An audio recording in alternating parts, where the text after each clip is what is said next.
বর্তমানে স্যারেরা এত একটা আমাদের গুরুত্ব দেয় না।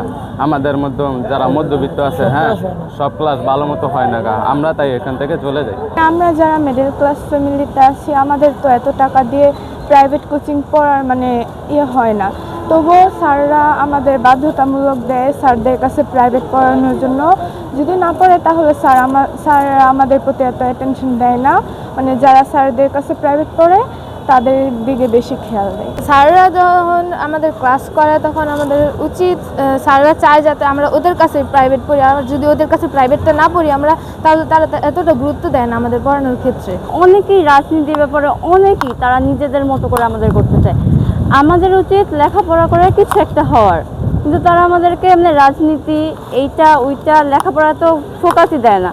আর যে ফোকাস দিতে চায়, হ্যাঁ তারাও ক্লাস করায়, আমরাও ক্লাস করি, এটা মনোযোগ নিজের ভেবে যে ক্লাসটা করাবে ওইটা না। তারা হ্যাঁ প্রাইভেট পড়বা, আমার কাছে পড়ো, প্রাইভেট পড়ে তোমাদেরকে ভালো পড়াবো, আমার কাছে চলে এসো, আমরা তোমাকে ভালোভাবে করাই দিব।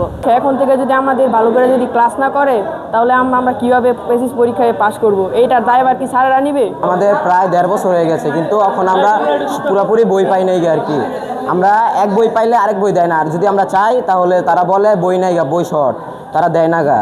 আবার এর আগের প্রিন্সিপাল আমাদের বই নিয়ে বেচে ফেলাইছে, কিন্তু আমাদের তারপরও দেয় নাই। যে টিচারগুলো আছে তারা যদি তাদের কাছে যদি সবাই প্রাইভেট কোচিং বাধ্যতামূলক না পড়ে, তারা ক্লাসে এসে ছাত্রছাত্রীদের উপর অত্যাচার বা বাধ্যতামূলক সিস্টেম করে রাখছে, মারধর করে, পড়ালেখা করায় না। অনেক টিচার আছে ক্লাসের ভিতর পড়ায় না, ঠিকমতো আমাদের ক্লাসে টিচাররা যায় না, এবং কিছু কিছু স্যার আছে যারা কিনা কোচিংয়ের জন্য আমাদেরকে মারে। ছাত্রছাত্রীরা প্রায় টাকার অভাবে তারা প্রাইভেট পড়তে পারে না, প্রাইভেট বন্ধ করে দিতে পারে।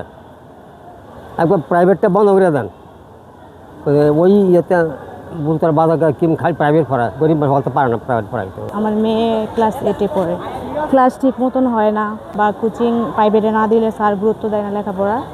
তা আমি বৌদ্ধ ফ্যামিলির একজন, আমার লেখাপড়ার টাকার খরচ অনেকই জোগাইতে অনেক কষ্ট হয়, তার জন্য ক্লাস ঠিক মতন হয় না, উচ্চতা অনেক বেশি। তাই এর জন্য আমার একটা আবেদন যে এই স্কুলটা ভালো প্রতিষ্ঠানে ভালোভাবে চলুক। ঠিক মতন ক্লাস হয় না, 11টা বই পড়া হয় না, 4টে ক্লাস পড়া হয়। আমি আল্লাহর রহমতে আমি কোচিংয়ের সাথে জড়িত না, প্রাইভেট পড়াইও না, কাউকে প্রাইভেট পড়ানোর জন্য উদ্বুদ্ধ করি না। যদি অন্য কেউ কইরা থাকে এটা ভিন্ন কথা, কিন্তু আমার ব্যাপারে আমি কাউকে প্রাইভেট পড়াইতে বলিও না। কোনো শিক্ষকদেরকে ডাইরেক্ট না করে দিয়েছি যে কেউ বাইরে প্রাইভেট পড়বেন না, আমাদের ছেলেমেয়েদের ক্ষতি হয়। আর ছেলেমেয়েদেরকে স্কুলে সুন্দরভাবে ক্লাস করবেন, যাতে কোনো শিক্ষক যদি কোনো শিক্ষকের বিরুদ্ধে কোনো রিপোর্ট আসে যে উনি প্রাইভেট না পড়ার কারণে মারে বা কোনো, তাহলে আমি আইনানুগ ব্যবস্থা নেব।